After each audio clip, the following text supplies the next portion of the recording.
الحمد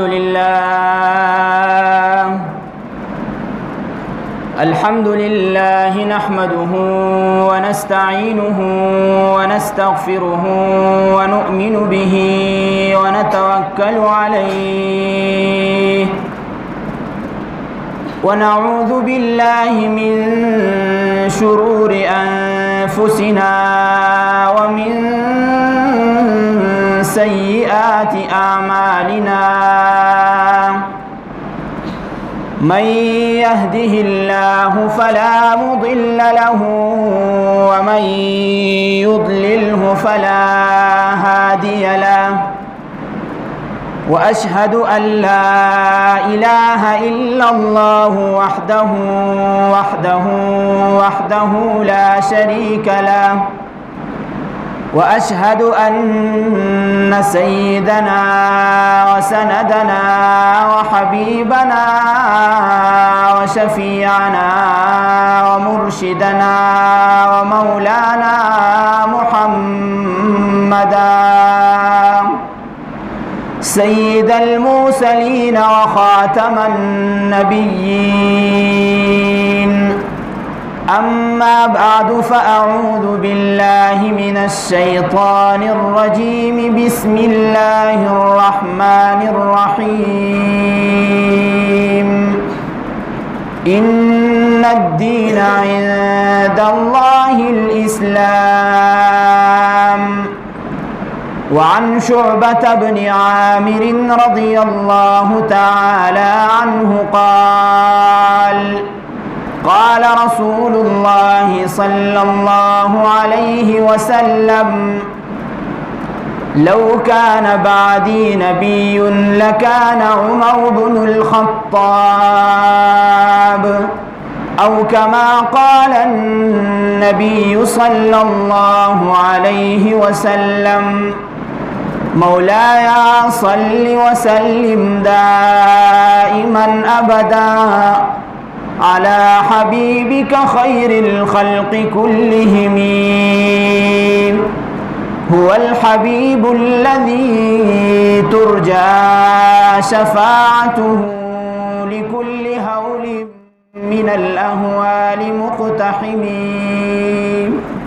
درود شريف وائل طول شوق سر. اللهم صل على سيدنا ومولانا محمد وعلى آل سيدنا ومولانا محمد وبارك وسلم عليه. زما د دین اسلام معزز مسلمانانو ورونو، نن د اسلامی میاشتې یعنی د ذوالحجې 28 تاریخ ته او د دې 28 تاریخ نه یو ورځ وړاندې په 28 تاریخ باندې یو عظیم حادثه دا راغلی دا مخې ته پیښ شوې ده. د حضرت عمر فاروق رضی الله تعالی عنه یو ورځ د سحر په منځ کې امامت کوي او یو مجوسی غلام ابو اللؤلؤ المجوسی د په محراب کې پټ شوی و چې څنګه یو رکعت وشو نو دی راووت او حضرت عمر فاروق رضی الله تعالی عنه په چړو سره ووهه. دا واقعه د دې میاشتې په 28 تاریخ باندې مخې ته راغلی. نو مناسب دا وګڼل شو چې په دې 28 تاریخ باندې د حضرت عمر فاروق رضی الله تعالی عنه سشان بیان کړی شي او د شهادت دا واقعي ستاسو مخې ته کې ښودل شي. حضرت عمر فاروق رضی الله تعالی عنه یو جلیل القدر صحابي دی او په مؤمنانو کې اولنۍ درجه د رسول الله صلی الله علیه وسلم نه بعد حضرت سیدنا ابو بکر صدیق رضی الله تعالی عنہ حاصل ده او دویمه درجه حضرت عمر فاروق رضی اللہ تعالی عنہ تا حاصل ده. حضرت عمر فاروق رضی اللہ تعالی عنہ دا داسی او صحابی دے، داسی دا رسول اللہ صلی اللہ علیہ وسلم ملګری دی چې حدیث کی چکل رسول اللہ صلی اللہ علیہ وسلم ارشاد فرمائی مونږ یو ځای ته لاړو، نو ورسره یو جمله ارشاد بیا فرمائی چې عمر را سره او ابو بکر صدیق را سره د یو ځای نه راووتو، ابو بکر صدیق را سره او عمر را سره، یعنی د رسول الله صلی الله علیه وسلم د سفر او د حضر ملګری دی. د اسلام د راوړلو دا واقعه هم عجیبه ده. یو ورځ مشرکین او قریشو په حرم کې ناستي مشوره وکړه چې یره دا رسول الله صلی الله علیه وسلم زمونږه په منځ کې جګړې پیدا کړي او مختلف قسمه اختلافات مخې تراولي، رور د رور نه جدا کوي او پلار د زوی نه جدا کوي، ښځه د خاوند نه جدا کوي.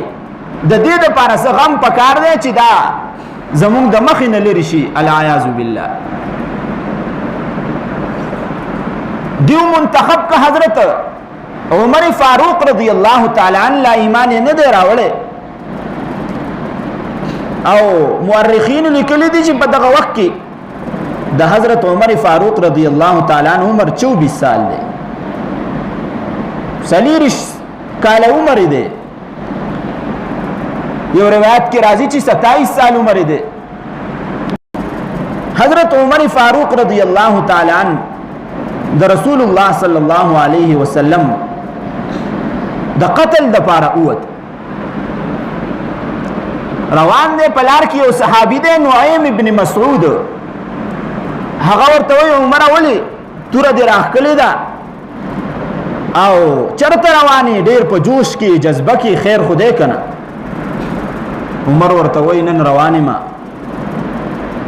دې سړي چې دا فساد خور کړی دی هغه سړی ختموم. رسول الله صلی الله علیه وسلم ورته یادوي.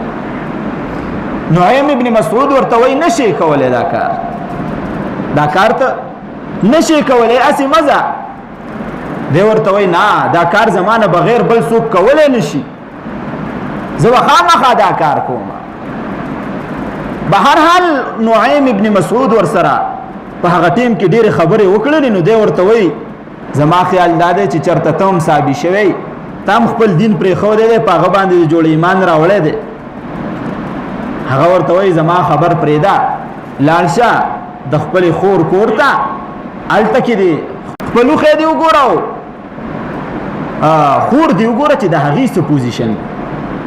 دو بالکل هغه سوچ ختم کو، لاړ د خپل خور کور ته او د هغې دروازه بنده وه، هغه د دې تورې په دې سټۍ باندې ووهله. هغې دننه نه پوهه شو چې خامخا څوک سخت طبیعته انسان راغلی دی چې داسې په زور سره دا دروازه ټکوي. معلوماتو شو څوک زه خو عمر یم، دروازه کولاو کا. په دغه وخت کې د دې خور کور ته یو استاد راغلی دی، خباب نامه ده. د دې خور نومې فاطمه دی او د دې اوښې نومې سعید دی. دی دا استاد پټ کوي، مونږ خو د کور خلک یو، ته داسې چل وکړه په دې کمره کې پټ، چې هسې نه تا ته څه ووایي، مونږ ته که څه ووایي وم وایي نو خیر دی، مونږ خو د هغې یو خور ده او یو چې کوم دی نو د خور خاوند دی. هغه یو کمره کې پټ کړو، دی چې څنګه راننوت نو فوراً یې په خور په دې خاوند باندې ګزار وکړ. وی وایه تا هم اسلام راوړی دی؟ هغه ورته وایي کېنه لږ په ارام شه، خبره کو. وی نه خبره راته کوه، اسلام دې راوړی دی که نه؟ خو دی چې کله کور ته ننوتنو په دغه ټیم کې د خباب رضی الله تعالی عنه د یو سورت طه تلاوت کاو. دی ورته وایي تاسو زه چې راتلم نو دلته کې څه تلاوت کې د څه اواز راته، دا د څه شي اواز؟ هغه ورته وایي دا خو د قرآن مجید آواز و تلاوتو. دا خباب رضی الله تعالی عنہ کول په دې کې د په دې خپل اوخي باندې چې کم دینو گزار وکړو خو مضبوط گزارې په وکړو دا خور را مخې ته شو او د دوانو دا جګړه ختموله د په دې خپل خور باندې هم گزار وکړو او ډیر مضبوط گزارې په وکړو تر دې حد پورې چې خور غوسه شو او دا ورته وی چې ته د کم سړی نه پیدا شوی د هغه سړی نه زه هم پیدا شوی مخکې خدا خبره مونږه پټوله چې مونږه اسلام راوړی دی نن زه په جهر سره وایم چې ما هم اسلام راوړی دی ما دې خاون هم اسلام راوړی دی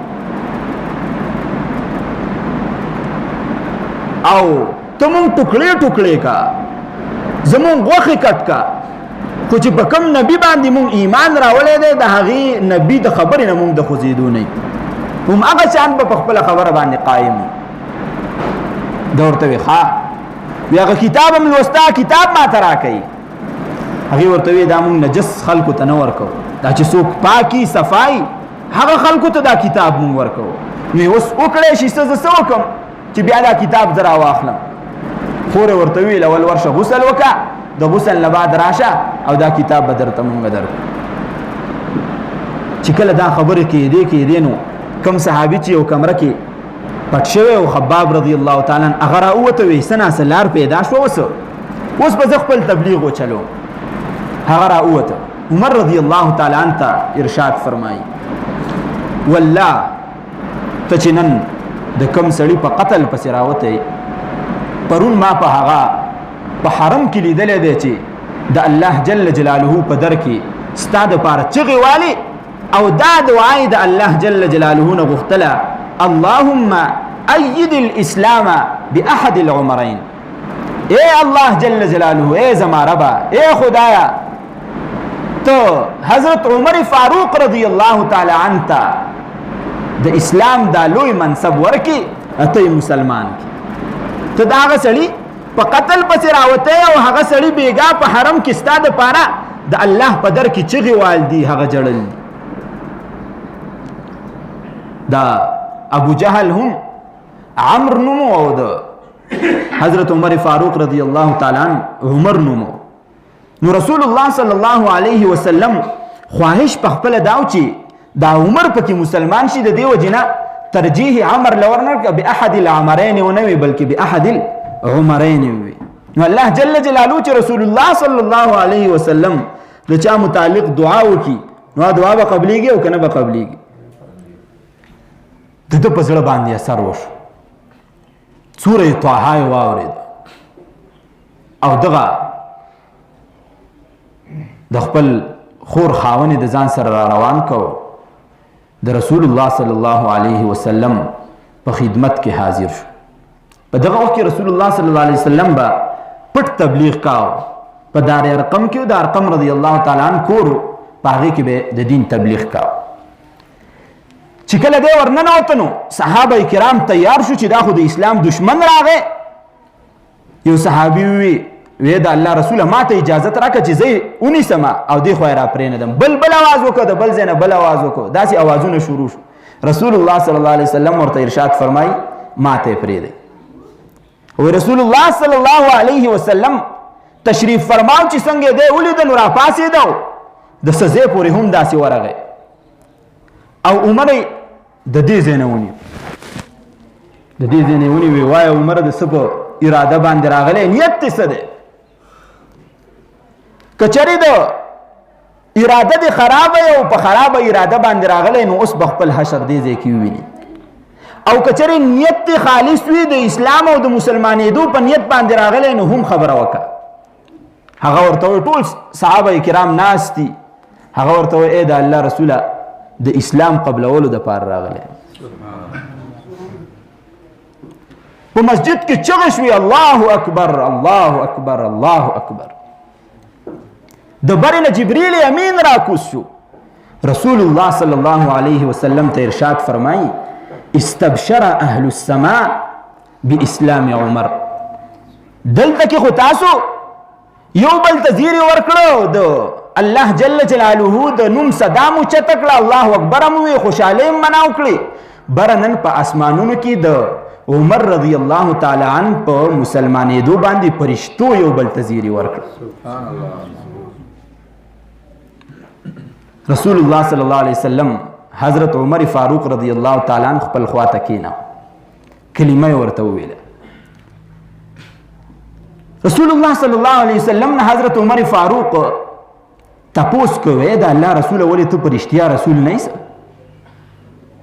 رسول الله مبارک ورته وویل ولې نه یم؟ وی بیا ولې ته په دې کور کې ناست یې او پټ تبلیغ کې؟ زه چې بار ته وځو که نه؟ رسول الله صلی الله علیه وسلم ورته وایي ما ته لا اجازت نشته دی. وی د الله رسوله ما ته اجازت راکړې چې زه وځم؟ پیغمبر د خدای ورته وایي بلکل تا ته اجازت دی وځه. هلته کې چې څومره صحابه کرام ناست وو هغه یې د ځان سره را روان کړه. عبدالله ابن مسعود رضی الله تعالی عنه دا پکې یو جلیل القدر صحابي و، دی هم د ځان سره را روان کړه او حرم ته لاړل. حرم کې خلک ناستي انتظار کوي چې اوس به العیاذ بالله د رسول الله سر مونږ ته پیش کړی شي. او عمر رضی الله تعالی عنه چې کله د حرم په ګیټ ورننوته نو اعلان یې وکړ خبردار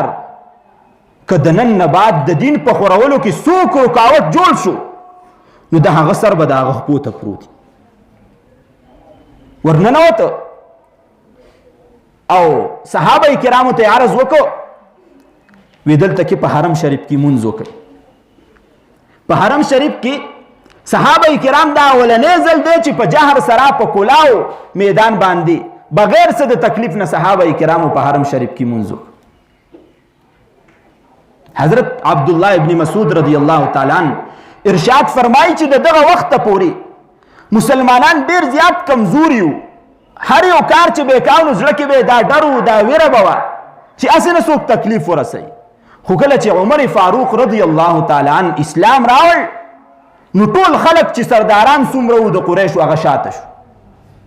هغه عمر ته مخې ته نشو راتلی. الله تعالی ورله داسې رعب ورکړی، اسلام قبول کو او بیا د رسول الله صلی الله علیه وسلم داسې شیدایي جوړ شو، داسې یو لویه مرتبه ورته الله جل جلاله ورکړله. که چېرې موږ د حضرت عمر فاروق رضی الله تعالی عنه په دې صفاتو باندې مناقبو او فضایلو باندې شروع کړو یقین وکړه نه لس جمعې ورته کمې دي. یو ورځ رسول الله صلی الله علیه وسلم صحابه کرام تشریف فرما دي. کله چې رسول الله صلی الله علیه وسلم خوب ولید نو سحر مونځ کې به صحابه به د تپوسو کوي رسول الله صلی الله علیه وسلم بیګا شپه خو دې خوب نه دی لیدلی. یو ورځ دغه شان تپوس وکړی شو نو رسول الله صلی الله علیه وسلم ورته ارشاد فرمایي چې بیګا مې په خوب کې ولیدل چې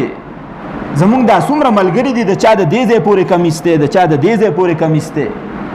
او د چا لنډ کمیس دی، د چا اوږد کمیس دی، د چا تر خپو پورې دی. خو عمر مې پکې ولیده د هغه دومره لوی کمیس و چې په ځان پسې راښکا او را روان. صحابه کرام دې تپوس کوي د الله رسوله د دې تعبیر څه دی؟ حضور مبارک مې ورته فرمایي دا کمیس چې کم دی نو دا دین دی، دا شریعت دی. عمر رضی الله تعالی عنہ دومره شریعت ته غاله ورکړې ده او دومره په شریعت او دین غالب شوی دی چې بالکل هغه ته شریعت په غالب دی او هغه په ځان پسې راکاږي. دومره لویه هستي ته بیا جوړه شوله. حدیث مبارک کې راځي کریم صلی الله علیه وسلم ارشاد فرمایي اگر بالفرض زمانه بعد چرته یو نبی دنیا ته راتلی گنجایش وی د رسالت ته او د نبوت ته سلسله ختمه شوې نه وی نو زمانه بعد حضرت عمر فاروق رضی الله تعالی عنہ به نبی راغلی وی. دومره لویه هستی الله جل جلاله د حضرت عمر فاروق رضی الله تعالی عنہ جوړه. یو موقع کې رسول الله صلی الله علیه وسلم صحابه کرامو ته یو بل خوب بیانې چې اصحابو بیګام یو خوب ولیده او جنت ته لاړم. په جنت کې ګرځېدم نو یو لوی محل تیار شوی دی، لوی محل تیار شوی دی او هغه محل د سرو زرو نه جوړ دی او یاقوت او مرجان پکې لګېدلي دي او د هغې په ګیټ باندې یو خوبصورته زنانه ناسته ده. زما زړه کې دا خبر رااله چې دا محل به بس زما دپاره تیار شوی، دا محل به زما دپاره تیار شوی، بل څوک دی داسې چې داسې یو عظیم الشان محل د هغې دپاره تیار شي. ما تپوس وکړ چې دا محل خو زما دی که نه، ما ته وینا وشوه چې نه دا محل ستا نه دی، دا د حضرت عمر فاروق رضی الله تعالی عنه محل دی.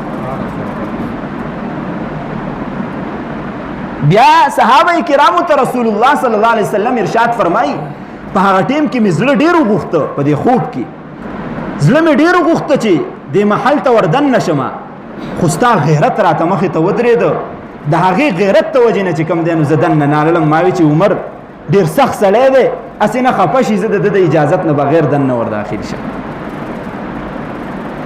صحابه کرام ناست دي، حضرت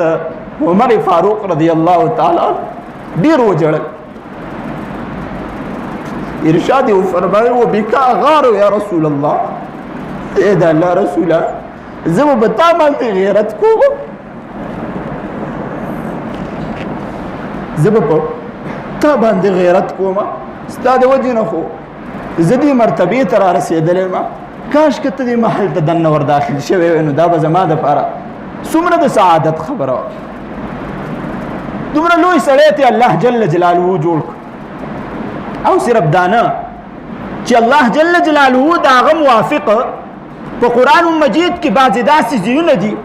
چې الله جل جلاله د حضرت عمر فاروق رضی الله تعالی عنه وینا موافق نازل کړ. امام جلال الدین سیوطی رحمه الله یو کتاب لیکلی دی موافقات القرآن لعمر، د حضرت عمر فاروق رضی الله تعالی عنه هغه خبرې پکې ذکر کړي دي چې رسول الله صلی الله علیه وسلم ته یو 10 منټه مخکې ویلي دي. رسول الله صلی الله علیه وسلم ورته وی ما سره د دې څه جواب نشته دی او دا کار وکړی شي که نه. رسول الله صلی الله علیه وسلم ورته وی وحی نه دراغلی، زه څنګه دا کار وکړم؟ فورا جبریل امین راغلی دی، کومه خبره چې حضرت عمر فاروق کړې ده حق دی چې کوم دی نو د شریعت یو حکم ګرځولی. لکه مثلا یو موقع باندې رسول الله صلی الله علیه وسلم تشریف فرما دی، حضرت عمر رضی الله تعالی عنہ ورته وی دا ښځې ډېرې بهر ګرځي، ای د الله رسوله پابندي پې نه لګې، د پردې حکم ورته نه اورې چې پرده نازله شي او دا ښځې په کورونو کې کینې بهر ته نه راوځي. داسې به نه ګرځي دې ښځې په هغه وخت کې چې مثلا ټولې چې کوم دی نو کپړې به یې نه وي هسې خو لکه عام سړي چې څنګه ګرځي سوداګانې څه دغه شان به ښځو هم کولې. رسول الله صلی الله علیه وسلم ورته وی ای عمره چې الله تعالی یو حکم نه نازل کړی نو ته ولې په خلکو سختی کې؟ د الله تعالی د طرف نه څه حکم نشته دی. فورا جبریل امین راغی، ارشاد فرمای د الله تعالی د آیاتونه نازل کړل د قرآن، وقرن فی بیوتکن ولا تبرجن تبرج الجاهلیة الاولى. ښځو ته وینا وکړه چې په خپلو کورونو کې په آرام سره په پردې سره کینی، او په جاهلیت کې چې کوم ځان خوده بهر بې پردګي وه هغه شان بې پردګي دې ختمه کړي او اوس دې په کورونو کې کینی. نو رسول الله صلی الله علیه وسلم ته دا حکم، مسلمانانو ته دا حکم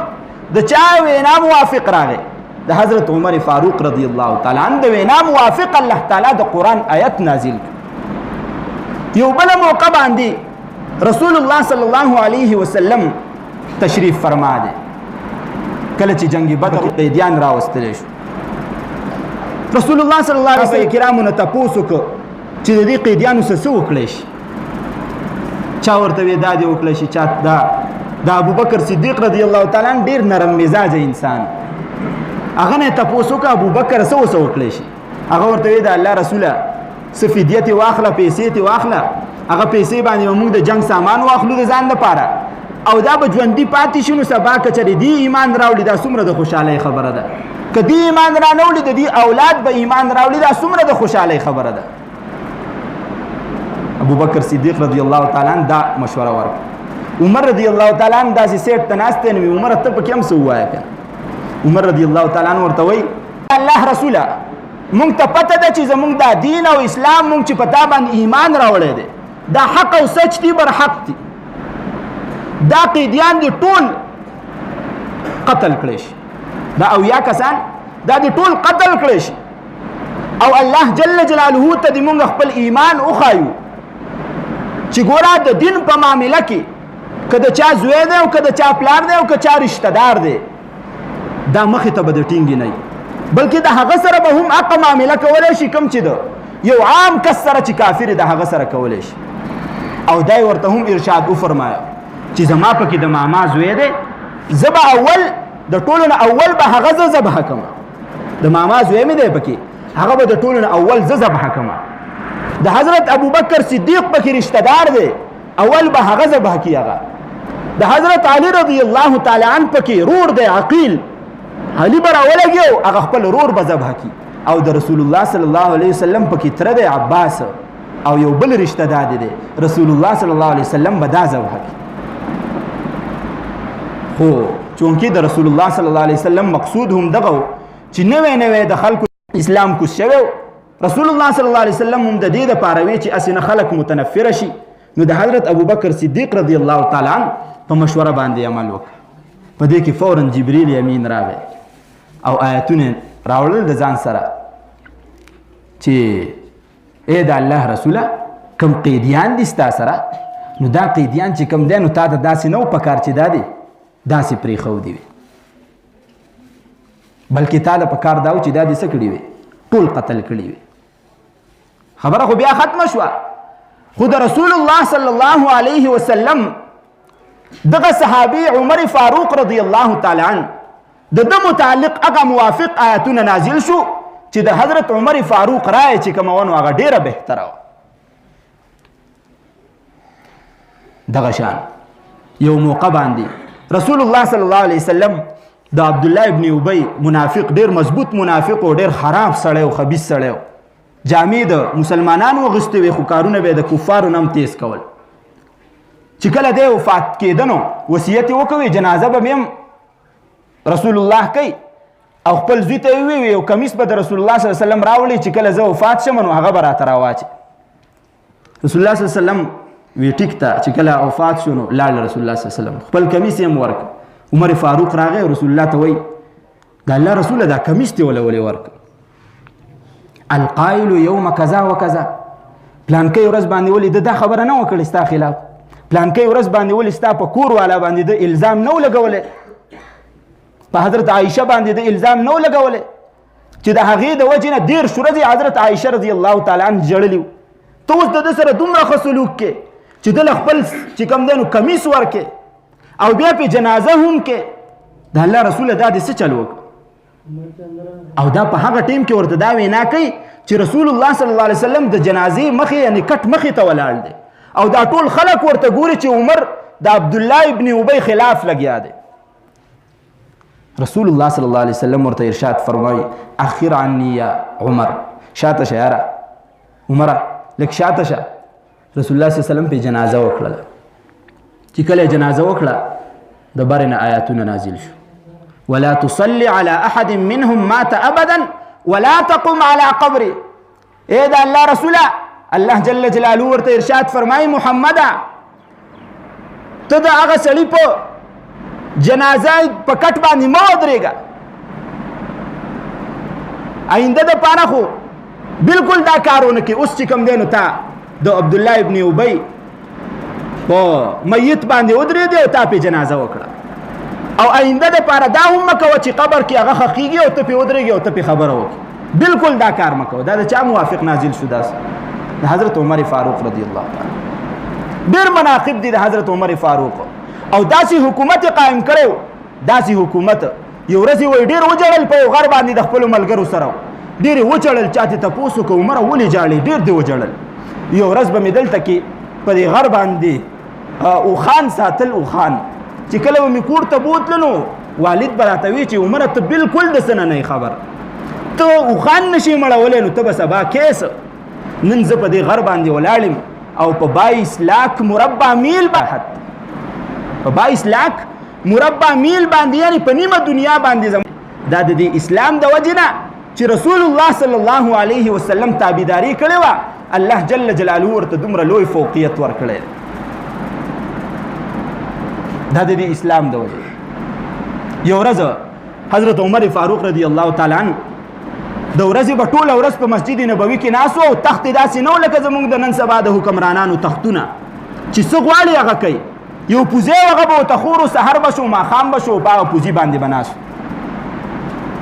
یو ورځ د شپې چکر لګی نو یو بوډۍ د هغه جاړي او چغې وایي دې دننه کور ته ورغی ابۍ ولې جاړي هغه ورته وایي 3 ورځې وشوې چې زما بچو څه نه دي خوړلي او په دې خبره باندې جاړم چې سبا به د عمر سره الله جل جلاله په حشر کې څه کوي د قیامت په ورځ به پته ورته نه و چې دا عمر هغه انتهایی په جړا شو حضرت عمر فاروق فوراً راغی بیت المال ته یو تروړی راواغسته څه مسالې وغیره راواغستې د هغې کور ته لاړ خو چې کله راغستې په دې ملا باندې نو اسلم یو خادم هغه ورته وی یا عمر دا ما ته راکړه چې زه یې ویسم وی سبا به د قیامت په ورځ باندې ته زما بوج اوچت کې چې نن دا بوج اوچتې هغه ورته وی نشم اوچتولی هلته کې به خپل بوجونه خلک اوچتوي وی لهذا دا ما ته پرېږده په خپله یې په شا کړه هغه بوجۍ هغه سودا او ویوړې د هغه بوډۍ کور ته حضرت عمر فاروق رضی الله تعالی عنه په خپله کېناسته هغه سبزي کټ کړله هغه بوډۍ ته چې کوم دی نو هغه سیزونه چې کوم دی نو پاخه کړه تر دې پورې مورخینو لیکلي دي چې دا اور به مړ کېده نو عمر فاروق چې په 22 لاک مربع میل باندې هغه به ورښکته کېده او پوکې به واهه او اور به بلاو دومره په زړه کې درد د دین د وجې نه پیدا شو بیا ورته هغه بوډۍ وایي چې عمر به نه پرېږدم 3 ورځې وشوې زما چې زما بچو څه نه دي خوړل زه به دې کټوۍ کې کاڼي اچوم دا شړنګومه دغه ماشومان راته جاړي وده کېږي هم نه د لوږې د وجې نه د قیامت په ورځ به عمر د غاړې نه نیسمه د ګریبان نه به نیسمه هغه ورته وایي ای بوډۍ ای ابۍ ته عمر معاف کا پته ورته نشته چې دا عمر ته عمر معاف کا هغه ورته وایي نه معاف کوم د قیامت په ورځ به د رسول الله صلی الله علیه وسلم مخې ته ودروبم هغه عمر رضی الله تعالی عنه ورنیخ لیکي وایي داسې وجړل لکه دا ماشوم چې خپې وایي او جاړي د مور نه پیسې غواړي یا څه غواړي داسې عمر فاروق وجړل د هغې نه بعد ورته معافي وکړله هغه بوډۍ دومره لوی انسان دی چې داسې باچاحت یې کړی دی خو د هغې باوجود کله چې یو مجوسي غلام ابو لؤلؤ هغه پټ شوی دی چې څنګه د یو رکعت وکړو نو راووته په خېټه کې وله چاړه ووهله 3 ګزارونه یې ورکړه او د عمر فاروق نه داسې وینه لاړه چې اولني صف ته ورسېده او هغه صحابه کرام پوه شو عمر رضی الله تعالی عنه بېهوشه شو را پرېوته دی سیټ ته بوت چې کله یې بوته کور ته ورساو نو هلته کې اولنی چې په هوش کې راغی تپوس یې وکوي مسلمانانو مونځ کړی دی که نه مسلمانانو مونځ کړی دی که نه دی زوی ورته ارشاد فرمایي عبدالله ابن عمر ای زما باجانه مسلمانانو مونځ کړی دی حالانکه یو رکعت ستا پاتې دی عمر فاروق رضی الله تعالی عنه ورته ارشاد فرمایي چې کله مې دا وینه ودرېږي نو بیا ما ته رایاد کوي چې دغه د مونځ اهمیت ته ګورئ عبدالرحمن ابن عوف رضی الله تعالی مونځ پوره کو دته یو ډاکټر راوسته هغه ورته دوايانې ورکړې خو چې کله یې دوايانې ورکړې نو د ده په خېټه کې سوري شوي هغه دوايانې به فوراً بار ته راوتې ډېره دوایي ورکړه خو ټوله دوایي بار ته راووتله د ده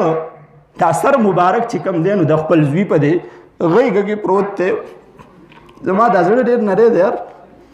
په دې غېږه کې دا سر پروت دی او زوی ته وایي دا سر مې په دې خاورو کې کېده چې د الله تعالی د طرف نه رامندې رحم راشي چې ولوغېږم خلصم په دې خاورو کې او ښه خلصم او الله جل جلاله مخې ته پیش شم په داسې حالت کې نو الله جل جلاله به رامندې رحم وکړي او مغفرت به مې وکړي او بیا یې خپل زوی ته ووایي چې ورشه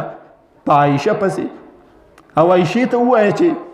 زما پلار وایي خو دا به ورته نه وایي چې امیر المؤمنین وایي ځکه چې زه د نن نه بعد امیر المؤمنین ختم شو دا به ورته ووایي چې زما پلار وایي عمر چې به دې خپله حجره کې به د رسول الله سره او د ابوبکر صدیق سره ما ته ځای رانه کړي هغه چې کله لاړ ور یې وټکاو حضرت عایشه راووته پلانکی یم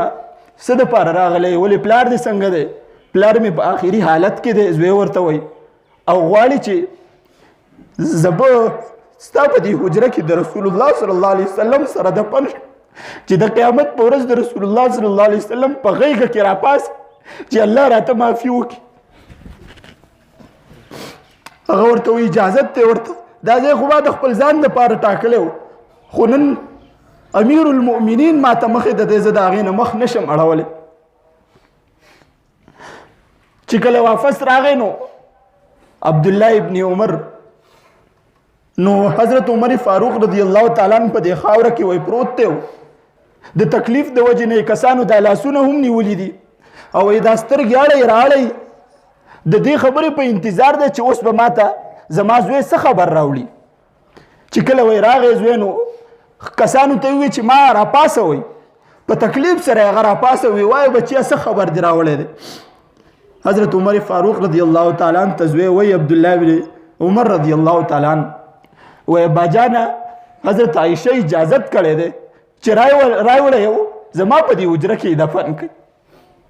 عمر رضی الله تعالی عنہ وای وجړل ډېر وجړل او بیا زوی ته وی چې اوځه په دې ښار کې وګرځه که زه وفات شم دا خلک زما متعلق څه خبرې کوي چې دا ښه سړی دی که بد سړی دی. وایي چې کله دی بار ته ووت زوی بار ته راووت نو په کوڅو کې ګرځېده تپوس به یې د چا نه کوو چې عمر څنګه سړی دی. هغه به ورته وایي ډېر ښه سړی دی ډېر ښه سړی دی. او په دې کلي کې وایي داسې یو غم تاریو داسې یو غم تاریو چې هر چا به ژړل خلکو به یو بل ته وي چې چا به ژړل وي مړه روغ بشي روغ بشي خو بل به ورته وي یاره د هغه د خېټې دوایي واپس راوتې د هغه به څنګه روغېږي. په دغه وخت کې د حضرت عمر فاروق رضی الله تعالی عنہ سا چې کم دی نو په وتو باندې شروع شو. په 1 محرم باندې حضرت عمر فاروق رضی الله تعالی عنہ د دنیا نه رخصت شو او کټ چې کم دی نو زامنو راواغست او د حضرت عائشه صدیقه رضی الله تعالی عنہ حجرې ته لاړ ورې وټکاو څوک وایي څوک زوی ورته آواز کوي د امیر المؤمنین کټ م راوړی دی د امیر المؤمنین کټ م راوړی دی ته اجازت کوې که نه چې د رسول الله صلی الله علیه وسلم په دې غیږه کې خښ.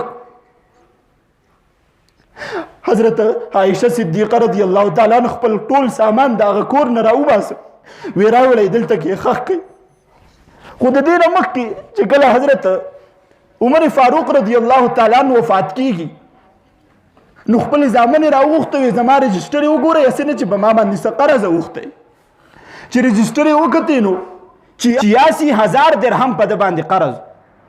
بچی راوغوښته زما سره څه شته دی او که نه بچو ورته وایي ستا په ملکیت کې خو هېڅ شی نشته دی دا به ته د څه نه ورکړې خپلو بچو ته یې ووایي ستاسو په ملکیت کې څه شته دی او که نه بچو ورته وایي زموږ سره خو لږ څه دي هغه خو د دې چې کوم دی نو شلم حصې ته نه رسي وی زما خاندان والا ته لاړ شئ بني عادي او د هغې نه وغواړئ که هغه له درکې زما د مرګ نه مخکې چې کوم دی نو زما دا قرض ادا کړئ زما دا حق ادا کړئ هسې نه چې د الله تعالی مخې ته شم او الله تعالی راته وایي چې تا خو د پردي حقوقو سره راغلی زه به په هغه ځای کې څه کوم. نو دومره لوی شخصیت الله جل جلاله د حضرت عمر فاروق رضی الله تعالی عنه نه جوړ کړ او په آخري وخت کې هم دغه غم دغه فکر دغه درد آخرت ته د ځان سره یوړه چې هسې نه د شریعت په یو قانون کې زما چې کوم دی نو کوتاهي راشي او سبا د رسول الله صلی الله علیه وسلم مخې ته د شرمندګۍ سره پیش شم. وایي دومره خیال به یې ساته یو کس یې تپوس له راغی انسي چې کوم دی نو دا د دې ګیټو نه ښکته وي چې کله واپس روان شو نو ده وایي ولیدو په زور باندې دا سر راوچت کړ وایي بچیا دې خوا راشه چې کله راغی نو وایي ورته وایي بچیا دا پنسې دی د دې ګیټو نه ښکته دي په دې باندې الله تعالی ناراضه کېږي سبا به الله له څه جواب ورکړي دا اوچتې الله پې ناراضه کېږي. او دویمه خبره ده چې هسې نه ستا کپړې چې کوم دی نو که لاندې دا پنسې نو ستا کپړې به په دې باندې ګنده شي. نو ګوره دومره غم او دومره فکر و الله جل جلاله دغې خلکو ته عظیم و خلکو ته ورکړی و. الله جل جلاله دې دغه درد موږ ته هم رانصیب کړي او الله جل جلاله دې زمونږ لاره او زمونږ تک چې کوم دی نو د دغه صحابه کرامو په لاره باندې روان کړي. واخر دعوانا الحمدلله رب العالمین. دې کرپاټ کې چې کوم ماشومان سلنډر باندې